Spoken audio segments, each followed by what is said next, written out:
Ngoba namanje ngisakuwe Nkosi ngizokubonga ngenkathi ukuhambulayo naJehova ngikususa umnyama nangilethe ekukhanyeni Nkosi. Ngicela uqhubeke njalo baba nokulethe ekukhanyeni.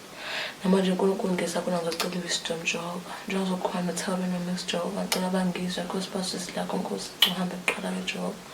Egameni likaJesu Kristu Nazareth. Amen. Hello Mark. Hi, Max njani? Singazi ukukhuluma ukhophisi? Ngikhophisi ngiyolekisenda kanjani? Bese ngibalile funa sikhulume yathi mina nawe. Wasuka silasikangani ndakenze njani? Bese Max ingane ke yakhe lathaba.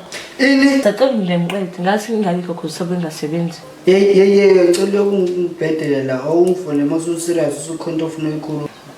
Kodwa bese umsango lilona nje leliqiniso. Iqiniso ukuthini uthi nase close for 2 years bodlala ingane ngasiyona yami ekhona baba ephila. Let's make some sure for the person who has bese ngingazi uthi ngenzani. Ongazi wenzani? Owazi kahle.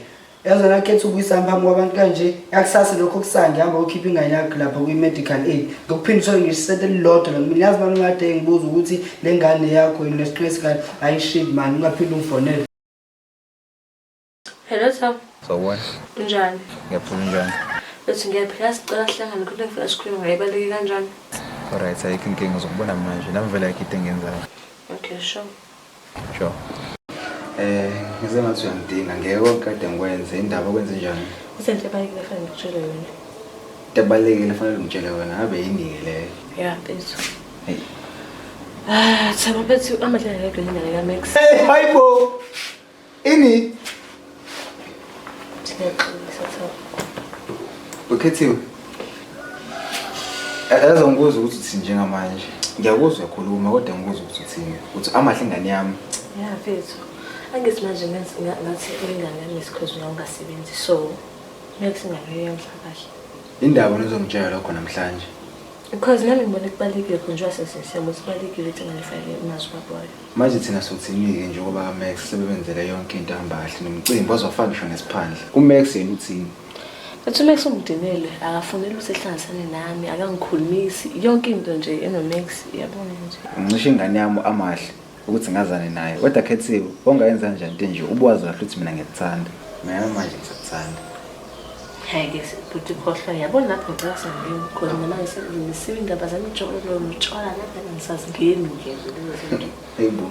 Kasho umuntu ogcina nje ngoba wena nofika isithi nje nawe ngisqiniseni bengiphele kumnandi. Nabo kugcina ngangitshela lokho. Hayi ke futhi angazi mase kuyaziwa ukuthi ngizizwe bazi ukuthi indaba zotshwala umjolo nandani angizingeni. Manje ngisela sempela ukuthi usindisiwe. Sangazokhona uJesu. Uthi ngisethaba ukuthi awukami ukubuza imibuzo ngicofa noma sibuyele crash. Alright, ayikho nkinga usuyahamba kahle.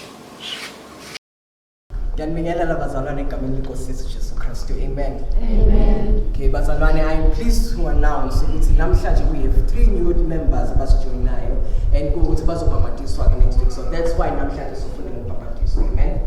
So please, cela nje nishaye izandla ningijoine in welcoming uKhethiwe uLungisa noNdumiso. Bazalwane, ngicela nje ngeze ngaphambili khona bezobona kahle bazalwane.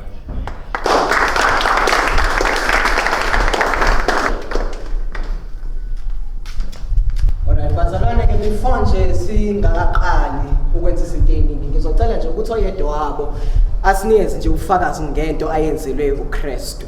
Nezwi ke liyasho ukuthi labazalwane lababhaliwe encwadini yesambulo ukuthi bayanqoba ngegazi lemvana nangezwi ke lofakazi. Futhi abazange bayithanda impilo zabo kwaze kwaba sekufeni. Amen. Amen. Bazalwane ufakazi kunamandla ngalendlela leyo ukuthi kuyakwazi ukuqinisa lo yethileyo egameni namandla kaJesu Kristu. Amen. Amen. Mhlawumbe ngenze ukuthi nje lo ozofakaza nje ekhuluma ngento anqotshelwe uNkulunkulu ngayo ngenze ukuthi mhlambe nawe into odlula kuyona. So please show encouragement from this. Amen. Aye cela nje oyedwa wena bethatha inkundla yakhe. Hallelujah. Amen. Amen. Ngiyabona bazalwane egameni lomfethu Jesu Kristu Nazareth. Amen. Bazalwane ngizibe umuntu ozobambishana nje bazalwane. Ngizofakaza uNkulunkulu angizele empilweni yami. Bazalwane ngangihambe ngo-3:8 bazalwane ngesihogweni. Bazalwane ngitshela ukuthi ngiyazi kade angiyazi into engiyenzayo bazalwane.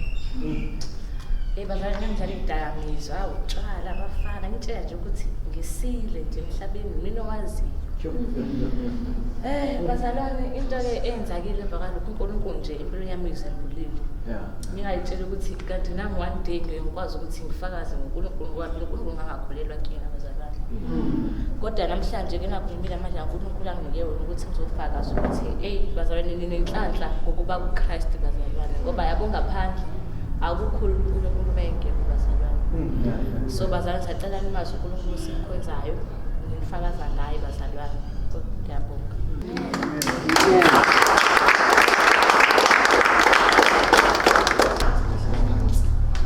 Njela-ke ibandla lonke nje ngilisa amakhanda sikhuleke. Baba namandla egameni likaJesu Kristu siyabonga ngomusa wakho omusha njalo ubusuku nemini. Siyabonga uNkulunkulu namandla ngalabantwana bakho asebesijulile njalo ibandla lakho. Egameni namandla likaJesu Kristu waseNazaretha siyakhuleka ukuthi ube nakho indlela yonke. Egameni likaJesu Kristu waseNazaretha njengoba usenamandla sokufunda nokubhabhadisa. In the mighty name of Jesus Christ of Nazareth, thatha indawo yakho bafunda abantu kube nento abazohamba. In the mighty name of Jesus Christ of Nazareth, thatha indawo Nkosi nje sokufunda Nkosi ngobhabhadiso. In the mighty name of Jesus Christ of Nazareth, ibandla lithi amen. Amen. Alright, namhlanje bazalwane nje sengishilo sofuna ngobhabhadiso. So sophendula imibuzo yo-5 regarding ubhabhadiso. Question number 1, what is baptism? Question number 2, ubani obhabhadiswayo? Question number 3, the manner of baptism. Noma ukuthi kumele abhabhadiswe kanjani. Number 4, kumele abhabhadiselwe kuphi? Number 5, what is the purpose of baptism? Amen? Alright, umbuzo wokuqala, yini umbhabhadiso? Incwadi yabaseRoma isahloko 6 ithi umbhabhadiso ukuhlanganiswa komuntu nokufa nokuvuka kaKristu ukuze umuntu aphile impilo entsha njengalokho uKristu wafa wavuka. Asiphenduleke umbuzo wesibili othi ubani obhabhadiswayo? Incwadi yezenzo ithi bonke abakholwayo babhabhadiswa. Umuntu onelungelo lokubhabhadiswa umuntu osekholiwe ukuthi uJesu wafa efela izono zakhe nokuthi uNkulunkulu wamvusa ekufeni.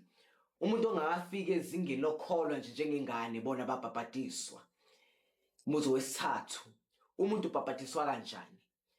Ukuze sikwazi ke ukuphendula lo mbuzo kumele understand the origins of leli gama elithi baptism.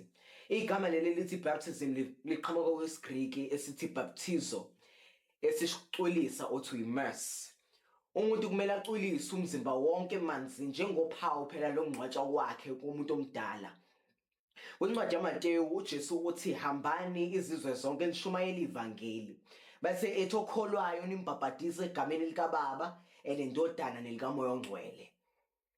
Umbuzo wesine, umuntu ubhabhadiswa kephi? Kwincwadi yezenzo uPhilip uchazela umthenya waseTopiya incwadi kaIsaya ikhuluma ngoJesu. Emva kokuzwa umyalezo ngoJesu wakholwa yena lo mthenya waseTopiya. Emva kwalokho wayesethi ke kuPhilip nanku umfula nje kwalani ukuthi ngibhabhadiswe. Umuntu ubhabhadiswe emanzini amaningi, kungabe isemfuleni, isolwandle, ikwiswimming pool noma ubhavo. As long as makuyindawo la umuntu ezocula khona ingakwazi ukubhabhadiswa. Umbuzo wesigcina, umuntu ubhabhadiswelani? Yisiphi sona isizathu sokuthi umuntu abhabhadiswe? uJesu wathi kuJohane umbhabhadisi ngesikhathi enqaba ukumbhabhadisa, wathi asikwenze lokhu ukuze sigcwalisele konke ukulunga. Isizathu sokuthi sibhabhadiswe ukuze sigcwalisele konke ukulunga. Kuyini ukugcwalisela ukulunga? Ukugcwalisela ukulunga ukwenza into eshiwo uNkulunkulu ukuthi asiyenze. Ngenxa ukuthi uNkulunkulu siyalila ukuthi umuntu okholwa akabhabhadiswe, sigcwalisela ukulunga uma sikwenza. Naye uJesu wakwenza njengomqalisi nomphelelisi okholwa kwethu. That is the reason why sikwenza. Hey guys, mina ngiyastenzeka izolo. Ngiyangezwa? Angisifela ke sami sobhabhadisa izolo. Ngizayibona. Okay, ebusuku I think it was 8. Ngathi no angeke ngikhuleke. Ngithe khuleka. Hey! Angaze ngikhuleka ngalolu hlobo, ngikhuleke bakhuluma nezilimo endlini. It was so warm. Ngezina umoya ongcwele ukhona. He's around the room. Hayibo. Mina nganiyazi into eyenzakalileke mina. Ngithe nje ngifike ekhaya ngathi ngithatha isikhathi sami ngikhuleke. Hayi ngithe ngisakhuleka nje ngeze ngazuthi khona into ephumayo ngaphakathi kumina emva lapho ngavele ngalala ngaleli suku lengane. Hayi ngiyabona guys shothi lo nkulunkulu ukhona ngoba hayi nawe ngithe ngithi nje sithi ngivula izika kancane ngathi ngithi kulivula hawu muncu lakhuphuka nami hayi bengingayazi nini enje ngithi sabathe ngifundizwe hayi angikazi ngifunde ngale ndlela so impilo yami yonke angikazi hayi shothi lo nkulunkulu ukhona she Ukhona lo hayi Indlela engangisho ukuthi yabo ifunde babhadiswa. Kusuke kufa mina omdala, then kuvuka omusha uhamba noKristu. Yabo into guys, yabo into ezenzeka izona. uNkulunkulu ivezile kuthina. Mina nje amdala. Salahla usiko lethu sathatha olabanye isizwe sethu siyawa sikhala phansi kanye kanye umona nobugovu kudala indlala nokuthakatha ubuntu abusekho hlula ukuyiphatha umZulu ubaziwa ngothando nangenhlonipho kwashelela ezandleni kwaphunyuka njengensipho sasala singanalutho sibambe ongezansi yabelungu namandiya bahlezwe sibukela phansi uNkulunkulu owaziyo singaphansi kwecebo lakhe ngesizathu ukuthi ngila gama lami uzwe lakhe uJesu wangifundisa ukuthi ubohlala uyithoba inzondo noma ikhona kodwa uthando luyanqoba ukuhlakanipha kwezwe ubula ngokomdali thandaza zonke insuku boqaphela ungalali ngobusuku lokuhluthulwa zofika njengesela uma selifikile konke ukusa kuyaphela.